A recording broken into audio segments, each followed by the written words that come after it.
Welcome back. You're watching and listening to Breakfast with Anne and Martin. Yeah, let's take a look at what's in today's papers now, with the front pages first off.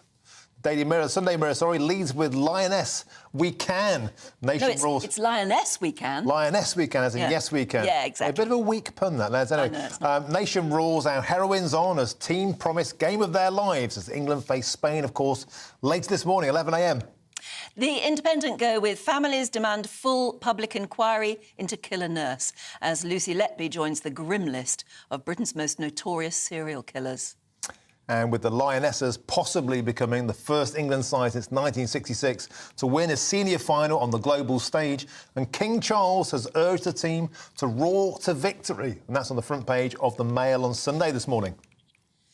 And to the Express, boats crisis is EU revenge for Brexit. That's on the Sunday Express's front page. A former British borders chief has suggested that the migrant boats crisis is a punishment for Brexit. Well, it's time to go through the papers now. My favourite part of the show, joining us this morning, is the editor of Spite, Tom Slater, and author and broadcaster Nikki Hodgson. Yeah, Nikki, top of the morning. Nikki, you've really got people going on about weddings. Just in case you weren't around about an hour ago watching us, Nikki is telling us that her extraordinary wedding that she was going to have and then COVID stopped it. Thank goodness is all I can say. She was going to have alpaca ring bearers. But anyway, it's got... champagne bearers. Oh, champagne bearers, sorry. And then go the full. Yeah, I was going to say, so it's not ridiculous at all then. But yeah, it's not better. But since then, we've had some amazing stories about how much money people do spend on weddings. Sue in Cheshire, though, puts a lid on it. She says, I got married in 1973. My wedding dress cost £35. I tried one on that I also really loved, but that one was £70 and I couldn't afford it.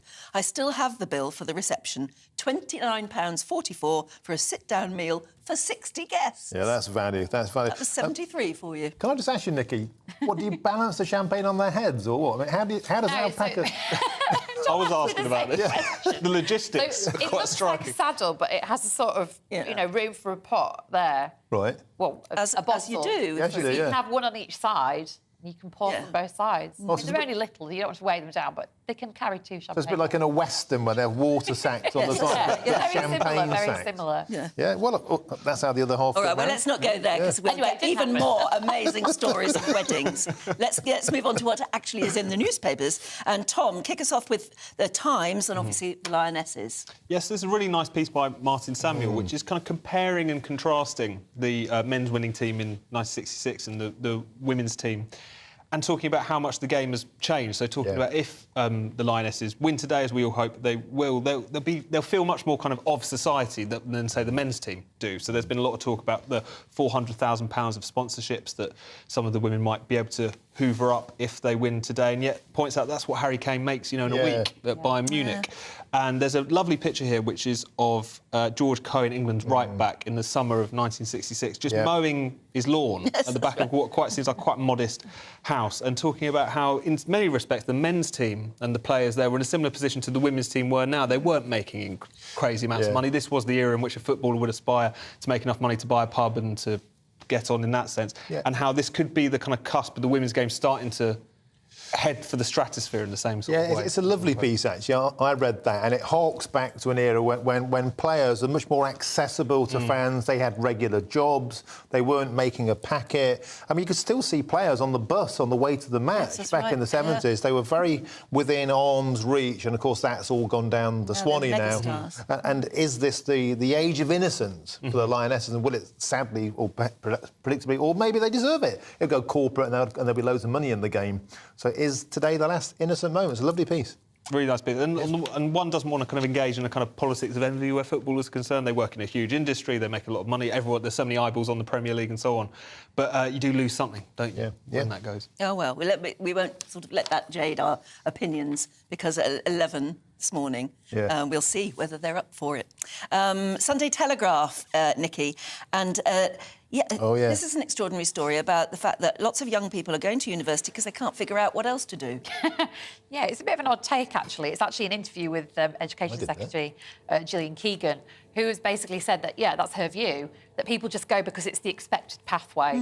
And she makes the point that she didn't go to university initially, and then she had an apprenticeship which ended up paying for her to study later on, and she ended up with no student debt, and she said it's a very good way of doing it. That's the way to do it, isn't it? And of course it is, but obviously, you know, those kinds of apprenticeships don't really exist anymore, or where they do, they're very, very tied to business. But and they very should. specific. And That's the point. of course they should be. But, you know, for something like I studied English, which is just, you know, actually has been completely vocational because I've used it for speaking and writing and I write books. I needed to do that subject to get on in life.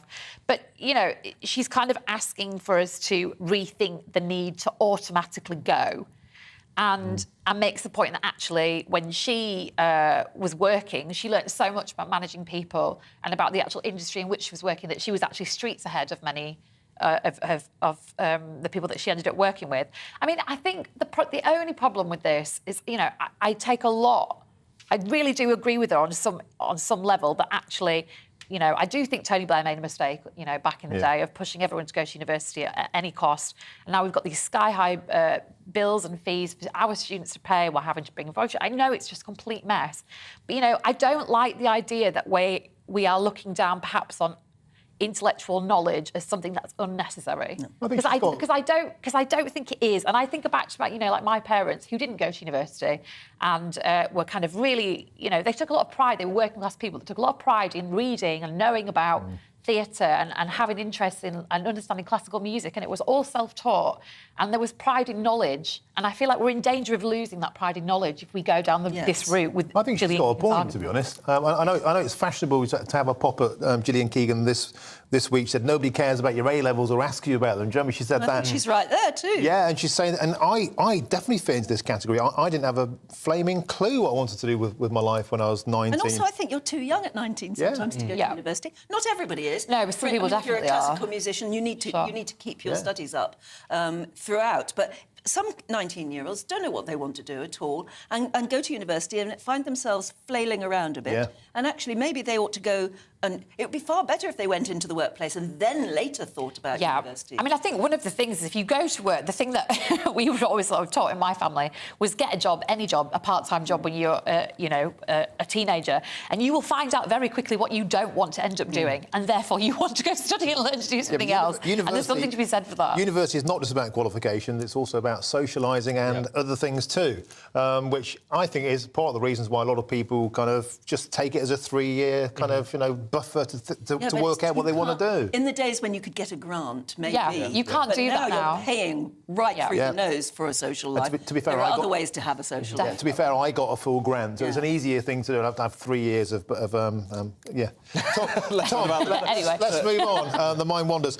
You've picked on Sadiq Khan again. What's he been up to this time? Yeah, so this is a really shocking story. You know, we're 2 Sadiq Khan stories in this morning, but needs must, of him trying to silence scientists who claim that ULEZ had little impact on pollution. So this is a really murky story. So Shirley Rodriguez, who's the London Mayor's Deputy for Environment and Energy, she sent this email to a Professor Frank Kelly at Imperial College London, who had been doing research into the ULEZ, had actually received funding from City Hall in order to do this research, and was upset that it raised questions about whether or not this was actually effective, which a lot of people have pointed out, particularly with the expansion. Is this really going to make that much of a difference?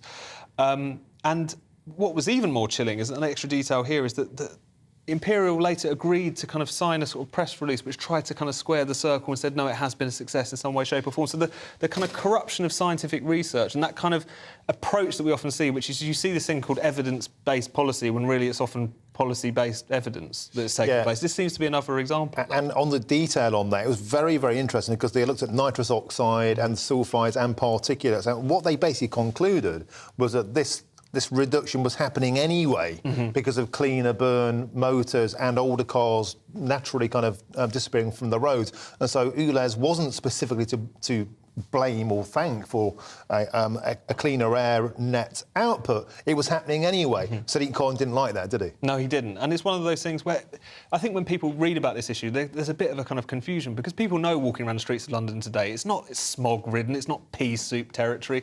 It has come on a long way and a lot of the move away from diesel cars in recent years when people clocked onto the fact that they weren't as environmentally friendly as some led on, has driven a lot of these things. But I think, again, it's that it raises so many questions about, is this just a money-making scheme for the London mayor and for the mayoralty, given that it's in dire straits? Is it just a giant virtue signal which costs him nothing but costs motorists a hell of a lot? And it's the evidence in that column is starting to pile up at this point. Let's move on to something we consider terribly important here, is the fact that Lucy Letby doesn't have to face the music. She can choose not to go to court. And you found that in the Telegraph. Yeah, so it's about the fact that there's a law that is going to be included in the King's Speech, which will actually force offenders to attend their sentencing. Yep. Now, I'm a bit confused with the Telegraph here, because it's sort of implying that this is because of Lucy Letby not facing her sentencing. It surely can't have been turned around that quick. Nobody gets that. No. I think it was more driven by Thomas Cashman, yes. who murdered Olivia Pratt-Korbel. And that, it was mainly because he also chose. He chose yes, not to and I attend. think Wayne Couzens, in the case of Sarah Everard, did the same thing, didn't he? So there's been a number of very notorious criminals that have, just refused. And Tom and I were talking about this. I mean, the practicalities of it seem quite complicated, because there are obviously other countries in the world that already do this. America does it, for example. But and where they can actually tie somebody up to force them to kind of come in and actually take any words of vitriol from the families of the victims, etc. I mean, I'm not really sure if you were dealing with a very hard and very violent criminal who you'd find willing to haul them in. But I do take the point that, Judge's discretion. It is, judge's discretion. But But if the judge were informed and actually maybe even met the person themselves and took his own decision about whether he felt it which would be appropriate in terms of how the court works. I mean, the other thing I was thinking is, do you remember there was that scheme where certain criminals were introduced to the families of victims later on to have a conversation with them, and it actually had a really positive effect and definitely helped to reduce reoffending rates. So I'd be quite interested to see the sort of psychological research about how that works. OK, I'm afraid we have to leave it there. Nikki and Tom, thank you very much. Superb papers. Yeah, stick with us. Plenty more to come. You're watching Breakfast on GB News.